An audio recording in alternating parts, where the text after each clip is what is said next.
financement électoral avec les moyens du bord, préconise Julien Rebouze. Le ministre Julien Rebouze se défend contre le discours tenu par le Premier ministre Omer Berzik en faisant savoir que la date du 23 août 2013 est officielle dans la mesure où toute décision prise en Conseil du gouvernement est officielle.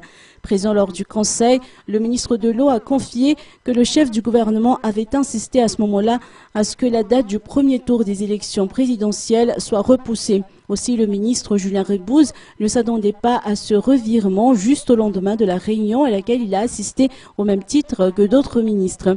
Il n'y a pas de raison de dire que cette décision n'est pas officielle si le Premier ministre est le seul à ne pas avoir mis sa signature en bas du document, estime Julien Rebouze. Selon Julien Rebouze, le Premier ministre ne représente pas le gouvernement à lui seul, car il y a lui et aussi les ministres qui siègent au sein de l'exécutif.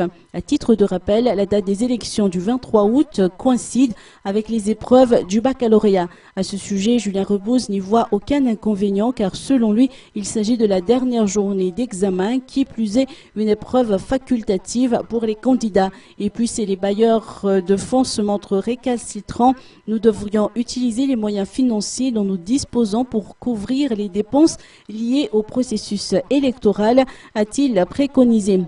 Julien Rebouze fait notamment allusion aux 24 millions de dollars de recettes obtenues suite à la vente de l'appareil Air Force 2.